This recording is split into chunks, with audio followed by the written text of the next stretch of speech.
Self-love is just the beginning with Barry Selby. What is self-love? How do we know we are loving ourselves? What is holding us back from experiencing and practicing self-love? Is self-love a fairy tale? Exploring self-love in a multidimensional way. Barry Selby is a passionate champion for the divine feminine, helping strong, successful women create balance in love, life, and business. He awakens women to own and express their feminine majesty. He helps his clients heal their heart, sourcing their own love and support, so they may fully embrace their magnificence and help them attract relationships that equal who they truly are. As a masterful relationship attraction expert, Barry is known as the Love Doctor. With over 30 years of training and experience, including a master's degree in spiritual psychology and 20 years as a spiritual counselor, he has helped thousands learn to love themselves and live in wholeness. Welcome to the Mastering Life's Relationships and Intimacy podcast with Lucia Gabriela, a sacred space free of fear, judgment, and shame, where we come together to learn and explore how to awaken, unleash, and unlock our inner master self. I am Lucia Gabriela, your host, founder at Nuna Holistic Retreat Center, the Sacred Love Temple, and the Sarasota Dark Temple, creator of Tantra Kink, a fusion of Tantra and Kink BDSM, relationship and intimacy coach, integrated somatic therapist, Tantra facilitator, speaker, and co-author. To learn more about any of my transformational coaching and somatic experiences, immersions, weekends, and couples retreat, visit www.luciagabriela.com. For those who don't know you, tell me a little bit about you quickly when it comes to your work, of who you work with, and also this topic of self-love, because it's shifting a little bit from like where you work to where you're working now.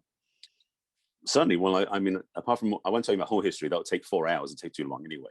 But I've been in the relationship coaching arena since 2008 or so. So it's been 13 years.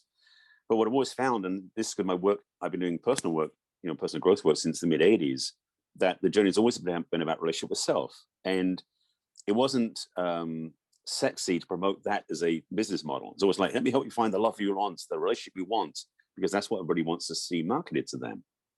But reality for me is that the real work is the relationship with ourselves. And so what's happened in the last couple of years, although it's been in the work all the time, but now it's become more blatant for me, is my work is really helping people to find a healthy relationship with themselves, which includes loving themselves, but it's more than that. Yes, it's a lot more than that. And I feel like many times we scare our self-love that we don't want to go into the rabbit hole of what that is.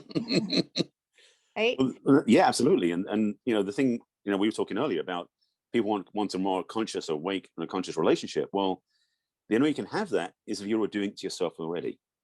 So to look for someone to be conscious, awake, and caring when you're not doing it for yourself, that's a bit unfair. In fact, that's actually very codependent, but that's another conversation again too. So really, I'm passionate about helping my clients, and most of my clients are women basically, because I've been dedicated to the feminine for the last, since 2007 myself, helping women really find their own self-guidance, their inner alignment, because when they're in their feminine, they can really own a much bigger space than when they're trying to own their masculine, because we carry both. And I know that's another conversation for another time. We have an agenda of things we can talk about, but reality is for everybody, and this is for men too. And it's harder for men, I think, to talk about self-love because we don't have the emotional exposure. We won't share emotions like women do. But the reality is self-love is not about emotions. It's about the care we give ourselves, how we respect ourselves, how we treat ourselves in situations. And many of us, independent of gender, don't actually really know how to take care of ourselves to that level. We might say, well, I love myself because I go to the gym. It's like, that's part of it. But again, there's so much more. Yeah, I love that you're mentioning this self-love is not about emotions, it's about how we care about ourselves. And many people are always talk about self-love, self-love, self-love. And even I have my clients that come to me like, how do I know that I'm practicing self-love? And it kind of like could be like a very cloudy, like magical, mystical, fairy tale, unicorns and puffing unicorns and things like that. Like Yes. it seems like it is not a concrete answer to it, Right. right? So I have my own ideas of like how does that look self-love to me, and it's not just of the things I do for myself, but it's like what I give myself permission to. That's like for me like one of the my cores of self-love is like what I give myself permission to explore in my life, to Hmm. experience in my life, to create in my life, because in that way I'm not living in a conflict. But that is Right. my concept of it. I would like to hear your more logical, direct, masculine, Because I'm the guy. Yeah, right. I guess saw that one coming. the more grounded, the grounded way that we can know that the aspect of self-love, because for every single love coach, every single relationship coach is going to be different, it's going to look different. And I feel Hmm. like variety is going to be important for all of us, because for our listeners and it's going to be very insightful for them to be like, oh, I resonate with this. This is I'm not there yet, and I resonate with that. So to have like a platter of like different options, Hmm. that way we don't fall into these like self-sabotage and dynamic that, oh, something's wrong with me because I don't know how to love myself. Does that make Right. sense? Absolutely. See, for me, my work is coming from a psychological background and a spiritual background, which merged together for me. It's really about how we hold ourselves when stuff happens around us, and say happens to us, because life is an interesting ride for everyone. There's a whole range of experiences people have, positive, negative, and everything in between. And for me, the real self-love is, how do we take care of ourselves? How do we deal with those things that happen? For example, very, very few of us had perfect childhoods, if any. Stuff happens, life happens, and we're raised by parents usually who didn't get training on how to be good parents. So the way they treated us wasn't educated or aware most of the time. It was the way they reacted to it because of the way they grew up. So part of, for me, the self-love journey is to break that pattern that keeps coming through the generations. Like I've talked about this in other work with abuse and things like that, which is, again, a deeper topic. But the idea is that when we take on patterns from our parents, it's our choice if we want to visit that on our own children, or if we want to say, oh, no, you know what, I want to stop now. I want to take care of myself. And by the side effect of doing that is I no longer carry that pattern into the future. I take care of myself. I don't, and there's another way, is one way you're loving yourself is when you notice that you're not judging yourself as much as you used to be. Mm-hmm. When you're not carrying shame or guilt or resentment or blame as your primary reactive modes, because many people do live there.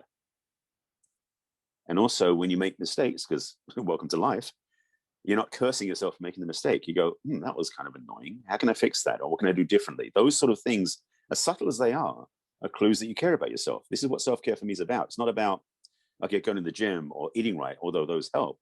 It's about how do you deal with the emotional and mental stuff, crap that happens to us or happens around us that we respond to. Because the thing about it is, when we learn how to respond to life versus react to it, we're moving much further ahead in this game. Yeah.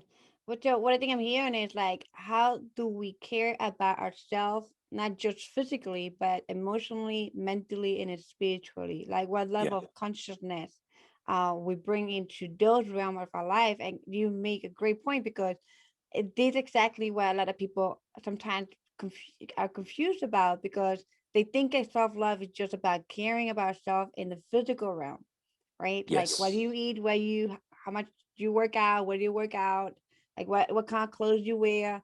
But at the same time, they're being mean to themselves. Like they're sadist and masochist within themselves. Like they inflict pain Yes. within themselves, and they love to receive pain, and they don't see that. So Right. I love that level of awareness of self-love at a multidimensional level. It is. And the reality is that we have a choice every moment. And because for many of my clients, happened to me before I started doing this work, is I didn't know that there was a choice. I thought that judging myself was the only way to be, because that's the way I was raised. But basically what it is, I internalized my parents' voices. And that's the thing we all do, I think, is we take on our parents' voices. And if our parents weren't necessarily always kind, compassionate, they never made mistakes, again, rare, then we were taking on necessarily bad behaviors, so to speak, or behaviors we didn't thrive from, because our parents may have been, when my dad got home from work, when he was not happy, thankfully I never got beaten up or hurt, but he might be in a very cold, aloof, separate mood. So I learned from that example as an adult. When I get emotionally upset, I would just shut down. I would close off. I'd become cold. My partner would hate it because she couldn't find me anymore. I was closed off because I didn't know that wasn't healthy. That was my way of dealing or coping with it, because of the way I was raised. When I started doing this work, I started realizing that, in fact, to free up that energy and to become open again was the way out of it. Yeah. Wonderful. So self-love is just the beginning to Yes. what and where and what else? Well, self-love is I have a self-love meditation that I teach my clients and I work with. I've got one on my site. But it really is, I talk about it as the beginning, because self-love it's almost like it's the nudge. It's the reminder to do things in our life that are reflective of self-love. So yes, like I said, eating healthy, working out, things like that are great reminders, like, oh yes, I do care about myself. But if you don't, for example, keep a journal or a container for gratitude every day, that's a simple thing you can do, which is a reminder to care about yourself, because love and care in this context, it's, for me, the two of the same thing. So self-care means that when you notice something's off, find out what it is so you can get back to alignment. Because reality is, when you start doing all the self-love practices and things beyond that, life becomes a whole lot more joyful, a whole lot more comfortable, and also a whole lot more fun to play with. Of course, that also goes into your relationships and sex and everything else. But if it starts with that relationship with yourself first, that's why I'm so much passionate about people having a healthy and loving relationship with themselves on all the levels. Yeah, wonderful. Wonderful. So when it comes to that self-love and the inner work, what do you think is holding us back from like loving ourselves and caring ourselves? One of those is, again, like I mentioned, the voices that we take inside from our parents. For many of us, we've had our parents telling us we're not worthy, we're not deserving, and we're not great, or some combination of those things. So we will tend to perpetuate behaviors that remind us of that. So for a lot of the work I do, and I want to qualify that in a moment, I'll come back to that point, is that we want to really learn how to respect and raise our own, I won't call it vibration, but raise our own understanding that we're deserving of more than we've been giving ourselves credit for. One of the things the thing about self-love, which I know is one of the arguments, is, but if I start becoming loving of myself, I'm going to become very egotistical, and I'm going to become very like, I'm better than you type stuff. Like, no, that's not what we mean. Not what I mean. Because the ego is what lives in the head, neck up, which most men have, some women have. It's not everyone, but some, majority. So it means that when we come to self-loving, I'm talking about bringing ourselves into our body to embody the feelings of how we care about ourselves, so that we're not just dealing with the mental process, which is only a small portion of who we are, but we're able to see through the lens of compassion. We're able to see through the lens of caring, so that when life happens, when we go through life, we choose to respond differently. One of the things I live in LA, as we talked about earlier, and before the pandemic, driving in traffic was always what do you call it? It was a contact sport. It was like combat driving on the freeways. And for a lot of people driving the freeway, it becomes very antagonistic and upsetting and distressing. When you do the work to start having a better relationship with yourself, when things like that happen, someone cuts you up on the freeway, you become more aware that, oh, they got some issue going on, it's not mine, I'm okay. Not that you're going to be loving everybody in the world, it's not about that. It's about you care about yourself, so you don't keep layering on upset, judgment, complaints, and dark feelings. You go, oh, okay, that happened, I can move on. And so it's one of the things that I'm really clear about, is that we have opportunities all the way through life, whether it's on Zoom meetings or if it's in the world, where things can challenge us. The question is, how do you respond to the challenge?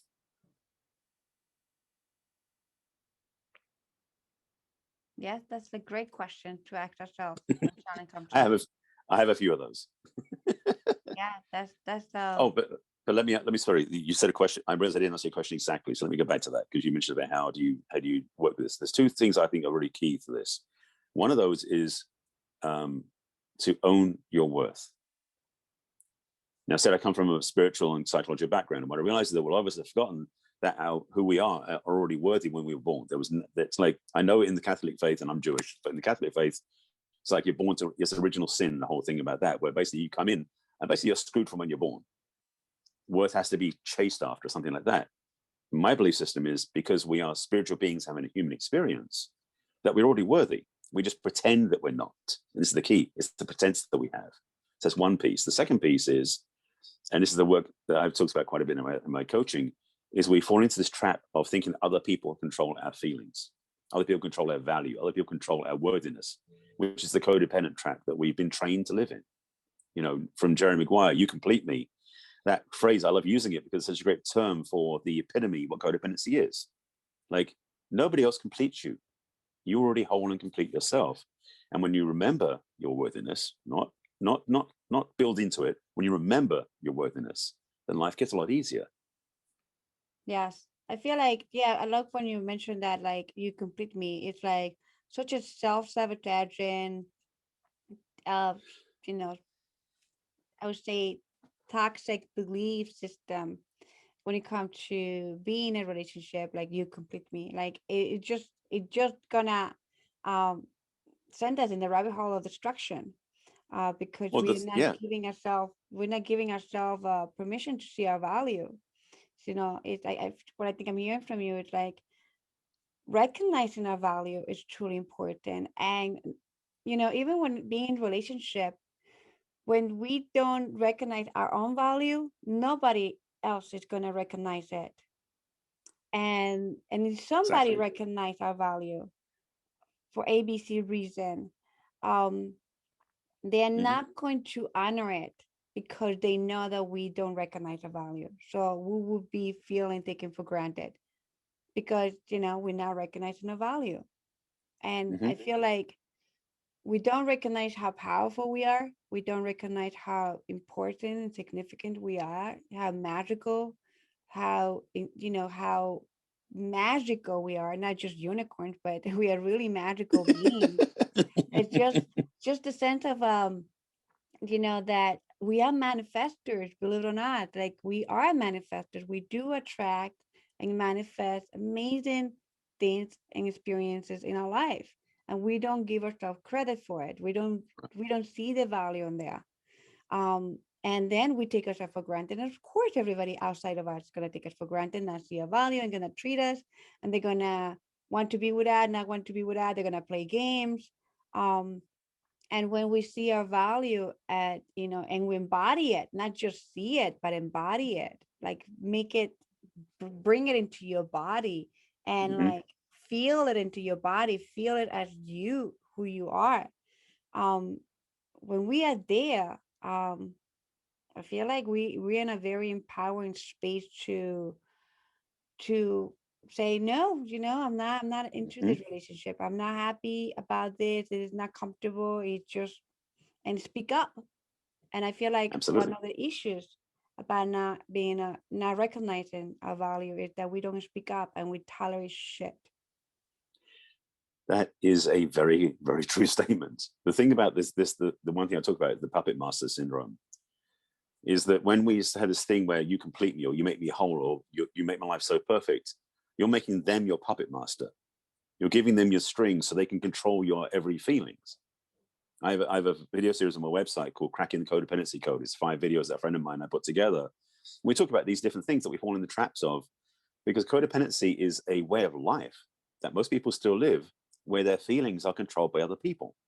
Now, they may not own that or say that, but when something happens, like saying you're driving the freeway, someone cuts you up, if you get upset, the person in the other car controlled your feeling, because you didn't have internal governance or equanimity about what's happening. That reactive state of going from reactivity to responsibility is when you learn that when something happens and you get reactive to it, that's a trigger, because something inside of you is wired in to make sure that you're controlled by somebody else's emotion or somebody else's feeling, somebody else's actions. So Yeah. codependency is a part of our culture that I'm looking to stamp out eventually. Yeah, what come up to me like hearing you with the puppet master syndrome, which like such a great content. In the BDSM kink wall, we have the power dynamic, and you know, my commitment is to create a space for individuals to practice it in a conscious way with a lot of caring. We care for ourselves and we care for others. Absolutely. Um, So I tell you, like building a community like that, it's really satisfying in my life right now. It's really beautiful, magical. I can definitely say that I can see the unicorns flying and just sharing a love of life with You magic love and all that unicorns, stuff. I know. Yeah, right.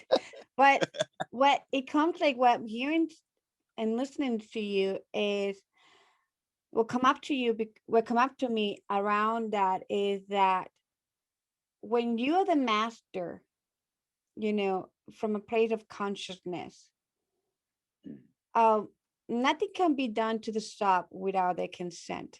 And Yeah. they take responsibility for their communication. The sub had to be in integrity and accountability of their communication and their own boundaries and what they consent. So nothing can be done to the sub without their consent and boundaries.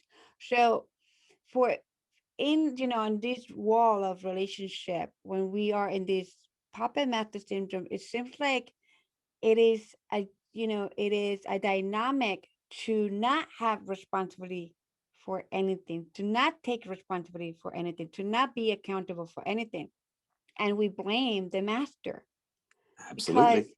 in the BDSM dynamic, the master is responsible to create a container and lead the journey of it, right?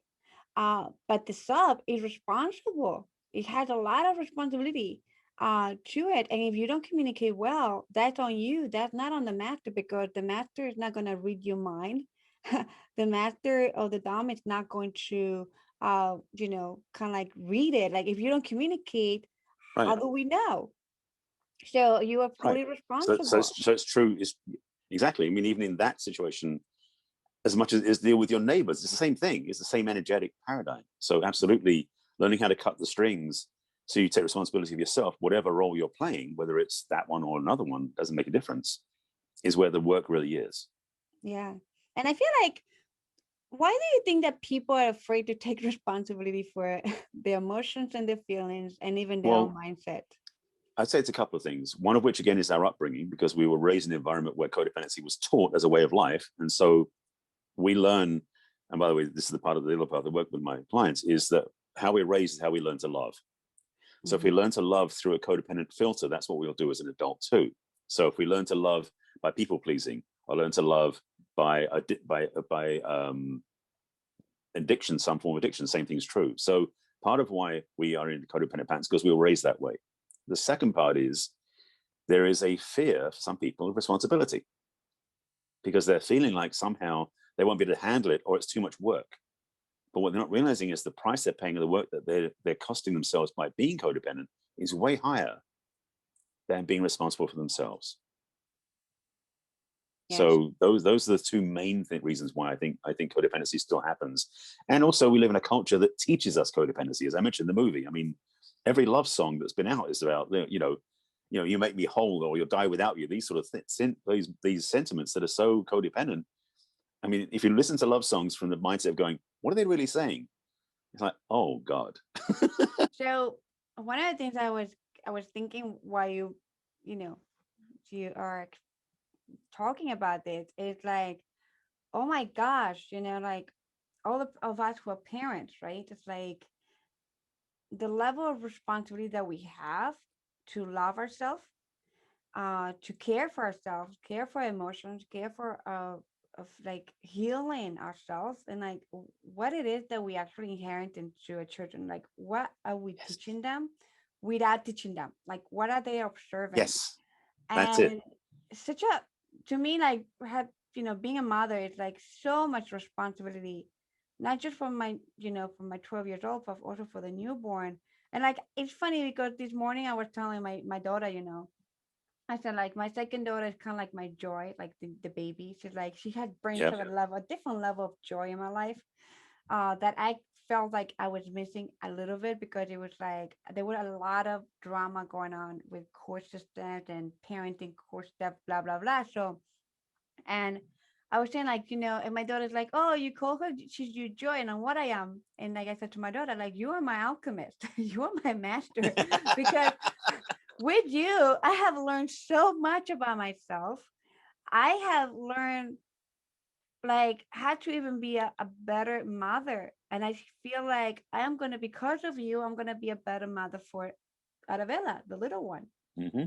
And she's like, what are you saying, that you're going to be a better mother with her and like with me, you are not? And I'm like, I'm just telling you the truth. Like, Right. you're my alchemist, you're my master. I'm learning so much with you as a mother, especially now that she's growing up and she's becoming a teenager. Oh my Absolutely. gosh, I because I'm so like into consciousness and awareness. I don't know if other parents have these feelings, or it happens these subconsciously, but I'm having like major triggers. She going into puberty, major triggers, because it's like major shift, because it's like a year ago she was shorter than me, she was my baby still, she was my little girl, right, like 10, 11 years old, still my Yeah. little girl. Now she's 12, she's 13. We went shopping yesterday for her to buy clothes. And I'm like, where's my baby? So I was like, all these triggers. And I was like, and now I'm on fire, because I said, like, now, however she behave and she interact and whatever, however she's growing and evolving and giving her permission to be, on her as a woman, as a girl, and on her power, it's going to be a reflection of me and a reflection of how I have raised her, because now I'm going to harvest the reading part of it. And I'm like, I tell you, Barry, I'm like it's scared as shit. Like I'm scared. Hmm. Like I'm like, whoa, the grading part. Now I'm gonna be like, oh, now I'm gonna be graded. So, Well, yeah, but so so here's the thing: the fact that you're changing because of your first daughter for your second daughter is a win. Because if you did the same thing for both without any awareness, any consciousness, they both will come out the other side with their own. I mean, basically, what was happening, we always learn our patterns from our children. I mean, so from our parents, rather. So as children, we inherit that. So as a mother, if you become aware of the things that you didn't do as good as you could with your first daughter, and you then go, I need to do things differently. I'm going to choose differently with my second daughter. That's changing the patterns. And yes, with your older daughter, you can definitely talk to her and explain how you messed up, if you want to say it that way, or how you oh realize yes. with her there's things you can tweak. Then she'll be changing her mindset and her programming too, because you've given her new information. Your youngest daughter will have a different path to follow because you've treated differently. Yes. And it's like one of the things that I have also mastered with my daughter and my partner is I love to work with archetypes. Hmm. And one of the things I teach her the most is like the archetypes, and to become aware and in tune when that role is playing. And, and when evil mom comes into place, right? Like the mom, the dark mom, the one that she's like, like she was like slay and it's like Yeah. rough and all that. I have like a system that I call it the red door system, because I love red. But it's a red door system because it means that if I have not given you a warning, that like 3 warnings, and I have not communicated with you, I am responsible to communicate, to give the warning, to let you know like what actually is happening Yes. before, because I can feel the energy of the evil mom coming out like, "Rah!" I can feel it. So I had to take big breath in. Oh no, warning number one. Right, but And that's the I thing, is that you're aware enough ahead of time versus just go straight into it. yes. And I tell you that like I always talk about like a dark archetype or shadow archetype, they consume a lot of energy Yeah. because we are suppressed, they're suppressed in some ways. And they consume a lot of energy. And when they get unleashed, ooh, our whole energy goes from like 100 to 10, Yeah. because I have felt that when I have allowed myself and that evil mom comes into play, I tell you that I cannot function for a day. Like I had to go take a nap. I had to go to sleep. I had to cry. I had to go take a nap, go to sleep because my energy it just collapsed. Yeah. And that's the level of awareness that I have when it comes to like the different dynamic and different roles that I have within myself. And I I mean my desire, I wouldn't say hope or wish, but my desire is that when in the next couple of years that when she start turning 14, 15, 16, and I'm like, oh boy, I'm going to be like, okay, now it's gonna be my harvesting time, and I'm gonna be like harvesting my work. Like, Right. do I walk my talk? Right. You said that she's your alchemist, so she is definitely bringing you lessons that you can choose to respond to differently as time goes by. Yes, definitely. So that's why, like, this whole self love is just the beginning. It is just the beginning. Exactly. Exactly. Because learning to care about ourselves is just the beginning to recognize so many aspects of ourselves. Recognize our different archetype within ourselves, recognize our shadow. I know you, Barry, also you do shadow work and you work in that realm as well. It's like Hmm. it's just the beginning to start caring for ourselves. And it's also about looking into the world, because the world is a great mirror. Mm, So if you are clear, you want to say, well, I'm going to take care of myself and love myself, then the world's going to give you opportunities to see if that's true or not. And so you recognize with family, with friends, with loved ones, with your partner, with the world, with Amazon, with whatever, that you'll find yourself being offered up. I would say test is the wrong word, but being offered opportunities to say, am I really taking care of myself? Because if you're not, you'll notice, ooh, that doesn't feel good. And as you said, when the dragon comes out, mm-hmm. the draining of that, the darkness that takes away from you, that's the thing about it is that the depletion you have from that indicates it's not where you want to live ultimately. It can be Exactly. it can be very powerful for a moment, but you remember that your true energizing living space is in the loving, in the caring, in the ability to stand in the open loving space, ideally. Yeah, and that's one of the things I like to share with, this is an example that I talk to everyone, even my clients, and because when we come from this place of destruction takes a lot of energy. Yes. A lot of energy, and people don't realize that. And that's what people like when they are living in a destructive life, they become addicted to something to fulfill that energy to Yes. keep them going. And so Yeah. when I work with clients that they work with addiction, food addiction, alcohol, or whatever addiction that they have, we work into the dynamic of like, okay, what aspect of yourself you are distracting within yourself, because that's taking a lot of energy from you, and that's taking Absolutely. energy from creating, from even having amazing intimate life, sex, or anything like that. So like, what is actually happening? So that's something that I like to bring to the topic. I appreciate you so much, Barry. I really love this conversation. Thank you so much. So, for those who decided to follow you, where can they follow you? And if you can share with us just last insight. um, let's think. So first of all, my website's my name, so you find me at barryselby.com. I did mention there's a video series on there called Cracking the Codependency Code. That's a fun little 5-part video series you can watch. They're embedded in my site, so you can just look at them anytime you want. If you want to have a conversation, there's a link to have a chat with me if you want to find out more about my work. My book and everything else is on there as well. I have a YouTube channel where I store all my videos. I've done Facebook Lives over 3 years. I've got 1,000 Facebook Lives in one playlist and a bunch of other ones too. So if you go to youtube.com/Barry Selby, you can watch my videos there. And Facebook, my business page is barryselby.author. Instagram is the real Barry Selby, and I'm everywhere else as Barry Selby. So easy to find me. Thank you. Appreciate you. Thank you. My pleasure. And your last insight? Oh yes, my last insight. We talked about anger for a moment. I just want to drop in on that one.